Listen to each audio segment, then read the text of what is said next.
Hello class 7 students, welcome in online classes. In the previous video, we learn about lesson 1 of civics, institutional representation of democracy. In previous video, we learn about what is universal adult franchise, what are elections and election process. Today our topic is constituencies.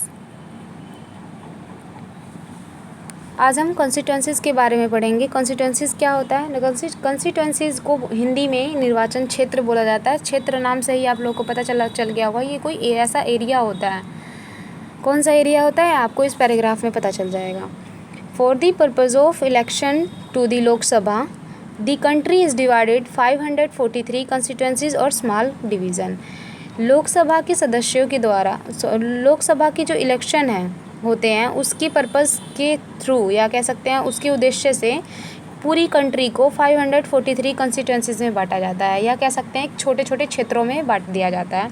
और ये total क्षेत्र मिलकर कितने हो जाते हैं? 543 हो जाते हैं. A constituency is the geographical area that an elected candidate represent.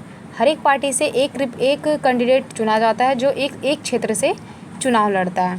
तो इलेक्टेड कैंडिडेट मतलब एक क्षेत्र से एक कैंडिडेट चुना जाता है. Constituencies are created on the basis of size of the population.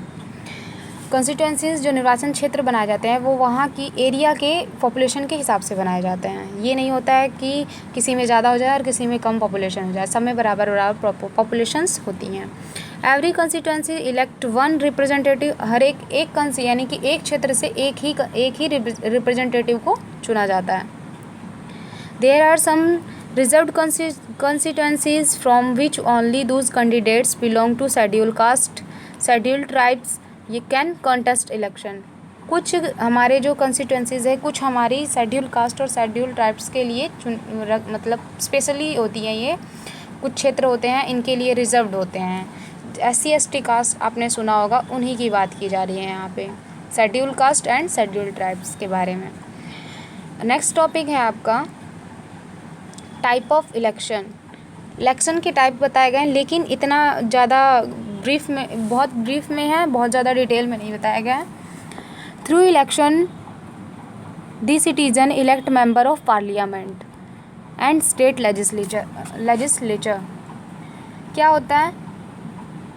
Election के द्वारा क्या किया जाता है? लोगों के द्वारा पार्लियामेंट के सदस्यों को और स्टेट लेजिस्लेचर को चुना जाता है. In order to conduct an election the country is divided into different division called constituencies. इस इलेक्शन को जो कंट्री में जिस क्षेत्र में मतलब इलेक्शन किए जाते हैं उसी को ही क्या किया जाता है? कंस्टिट्यूंसीज कहा जाता है. डिवाइड कर दिया जाता है. ये आपने उसके पहले वाले पैराग्राफ में कंस्टिट्यूंसीज के बारे में पढ़ा था. The election which are held for the central state are called assembly election. जो सेंट्रल स्टेट पे इलेक्शन होते हैं उसे असेंबली इलेक्शन बोला जाता है. और जो लोकल लेवल पे होते हैं वहाँ पे किसको चुना जाता है? पंचायत मेंबर्स को चुना जाता है. यहाँ पे दो तरीके से बताया गया है, सेंट्रल स्टेट पे और लोकल लेवल पर. नेक्स्ट टॉपिक है आपका how is an election conduct. Election कैसे किए जाते हैं ये आपने पहले वीडियो में भी आप लोगों को बताया गया था. सेम वही पॉइंट्स दोबारा से रिवाइज किए गए हैं यहाँ पे. इलेक्शन कंडक्ट कैसे हेल्ड किए जाते हैं, कौन करता है, कैसे होता है, ये सब बताया गया है इसमें.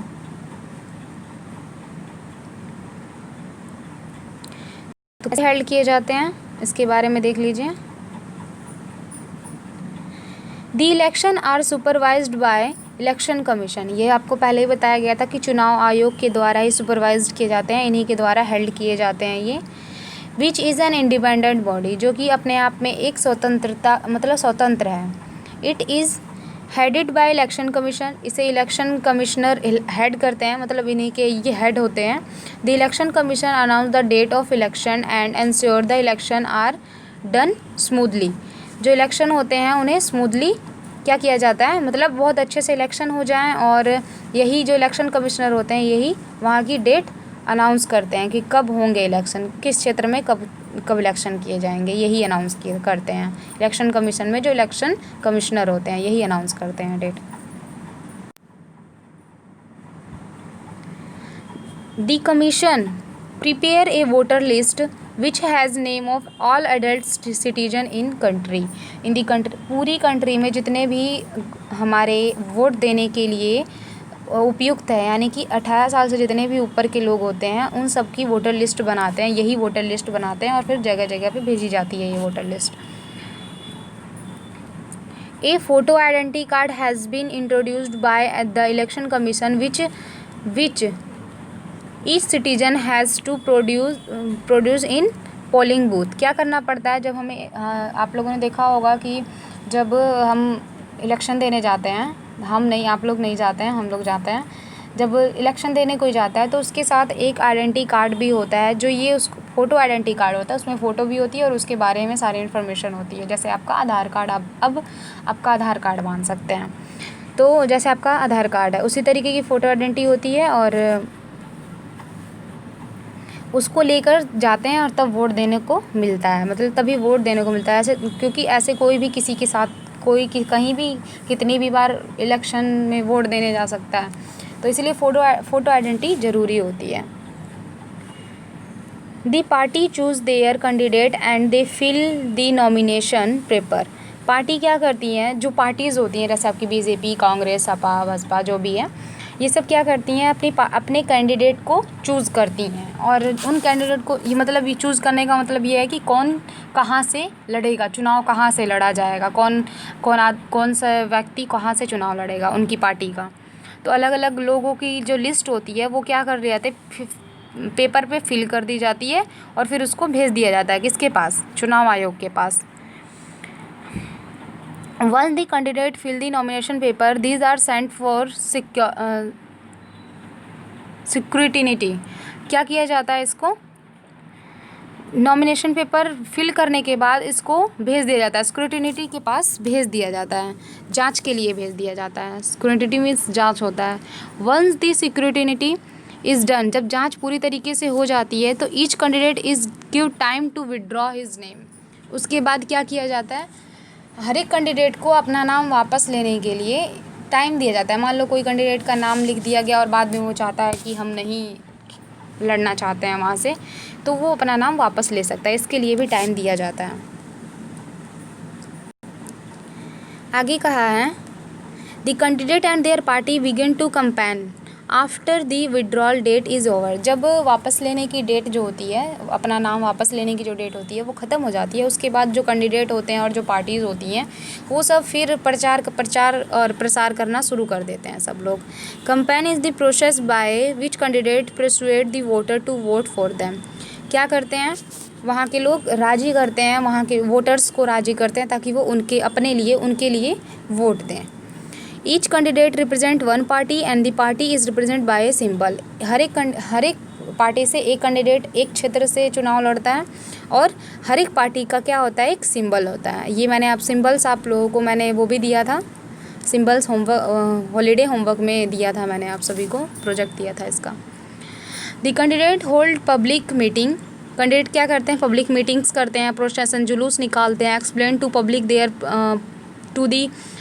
पब्लिक देयर प्रिंसिपल, वो अपने सिद्धांतों को बताते हैं, विचार बताते हैं, आइडियाज़ प्रोमिसेस करते हैं, which is known as election manifesto. जिसको क्या कहा जाता है, इलेक्शन मैनिफेस्टो कहा जाता है, जिसको चुनाव घोषणा पत्र के नाम से भी जाना जाता है। और वो अपना ये बताते हैं कि हम ये करेंगे, अपने सिद्धांत बताते हैं, अपने विचार बताते हैं, पर कुछ प्रोमिसेस करते हैं। इस तरीके से वो जुलूस निकालते हैं, बहुत सारे इस तरीके से वो क्या करते हैं, लोगों को राज़ी करते हैं अपने आप को वोट देने के लिए। These manifesto tell the public about the party commitment to the nation and international issue। वो ये जो मैनिफेस्टो के बारे में बताया, यानी कि इसको कहते हैं घोषणा पत्र। जो घोषणा पत्र है वो ये बताता है कि जो पब्लिक को ये बताता है, उस पार्टी की कमिटमेंट के बारे में बताता है कि उसके नेशनल और इंटरनेशनल जो इशू हैं, जो मामले हैं, उसके प्रति उसके क्या विचार हैं, क्या कमिटमेंट कर रही है, क्या करना चाहती है उसके लिए। The campaign stop 48 hour before the polling start. जब वोट देने का टाइम स्टार्ट होता है उसके 48 आवर पहले क्या किया जाता है, प्रचार प्रसार बंद कर दिया जाता है। The polling booth are kept in strict supervision. Polling booth को क्या वहाँ पे मतलब क्या किया जाता है, बहुत ही स्ट्रिक्ट निगरानी में रखा जाता है उसको, जो पोलिंग बूथ होते हैं जहाँ पे वोट देने लोग जाते हैं। Voter use their right to vote casting their vote in the secret ballot system. Ballot system मैंने पहले भी बताया था आप लोगों को, एक सीक्रेट होता है ये, मतलब कौन किसको वोट कर रहा है ये नहीं किसी को पता चलता है, केवल उसी इंसान को पता होता है कि वो किसको वोट दे रहा है। रिसेंटली अब तो electronic voting machine vote secured each candidate are count. किया जाता है, इलेक्ट्रॉनिक वोटिंग मशीन के द्वारा क्या किया जाता है, हर एक वोट को काउंट किया जाता है। The person or number of whoever secure the maximum number of voter declare as elect at the party which get the maximum number of victorious candidate form a government in Lok Sabha and state legislative assembly। यानी कि जो हमारी जो 543 constituencies थी, 543 constituencies में हमारे जितने MPs या एमएलए बनते हैं, जितने हमारे कैंडिडेट जीतते हैं, जितने ज़्यादा जीतते हैं, इसके हाफ से ज़्यादा जितने भी जीते जाते हैं उसी की क्या बनती है, सरकार बनती है। मान लो बीजेपी इसके हाफ से ज़्यादा 543 का हाफ करके देख लीजिए, जितना होगा उससे ज़्यादा जो जीतेगा, जो उसके ज़्यादा जितने कैंडिडेट ज़्यादा जीते जाएंगे उसी की क्या बनती है, गवर्नमेंट बनती है। फिर इसी पार्टी से रिलेटेड आपके प्राइम मिनिस्टर बनते हैं, और फिर स्टेट लेजिस्लेटिव असेंबली भी बनाई जाती है। 543 याद रखना सभी कि 543 कंस्टिट्यूंसीज होती हैं।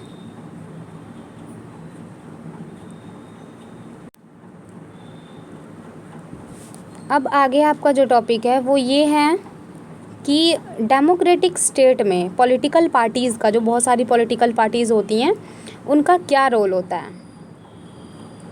तो the role of a political party in a democratic state, एक डेमोक्रेटिक स्टेट में यानी कि लोकतांत्रिक राज्य में एक पॉलिटिकल पार्टी का क्या रोल होता है।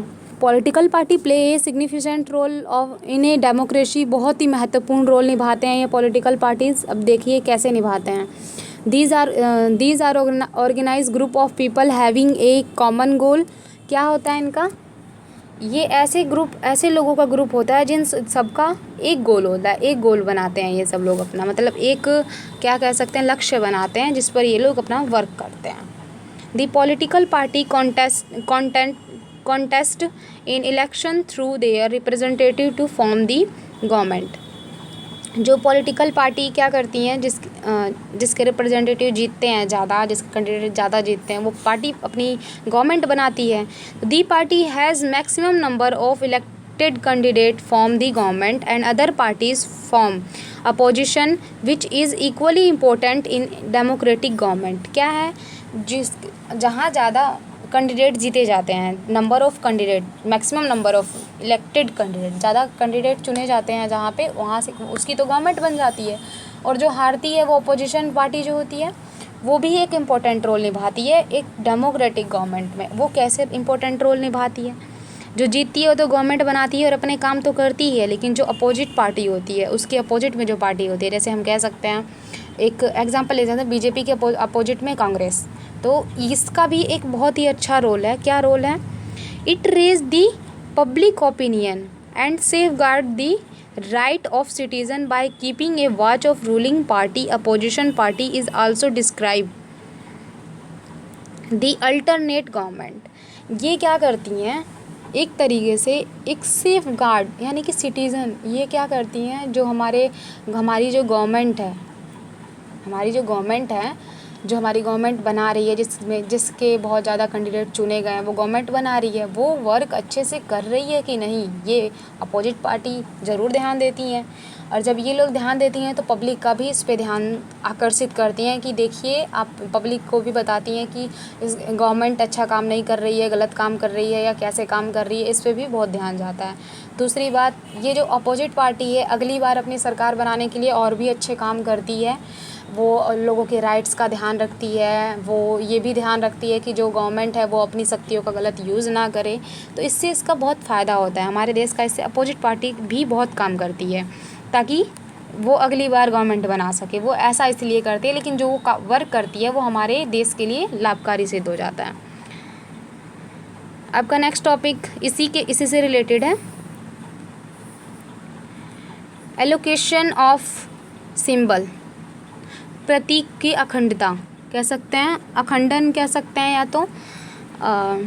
The election commission approve and allocated election symbol to all political party. जो इलेक्शन कमीशन है, जो हमारे इलेक्शन करवाते हैं, इलेक्शन कमीशन जो है, चुनाव आयोग जो है, जो हमारे इलेक्शन करवाते हैं, यही क्या डिसाइड करते हैं, हर एक पार्टीज़ का, पॉलिटिकल पार्टीज़ का जो सिंबल है वो डिसाइड करते हैं। While allocating symbol, the election commission makes sure that no two political party or independent dependent have the same almost similar symbols, as it may confuse and mislead the voters. The given message show symbol of some political parties। यहाँ पे आप देख रहे हैं कुछ political parties के symbol दिए गए हैं। तो ये जो सिंबल्स होते हैं,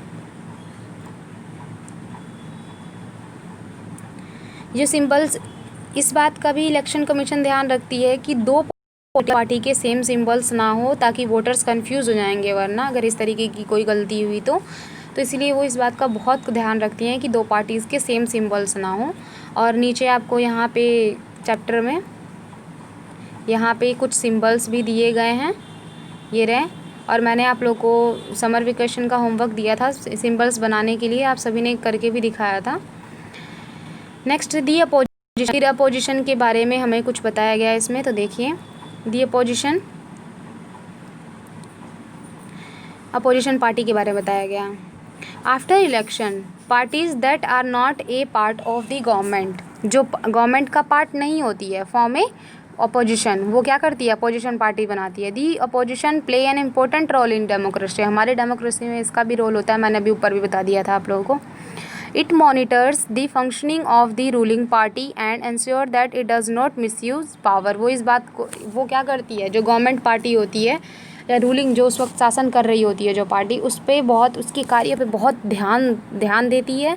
और दूसरा क्या करती है, मिसयूज़ ना करे वो अपनी पावर का, इस बात का भी ध्यान रखती है। It does not allow the government to become dictatorial, वो उसको तानाशाही नहीं बनने देती है, मतलब अपनी मर्ज़ी से काम नहीं करने देती है कि हाँ कुछ भी मनाया और कुछ भी काम कर दिया।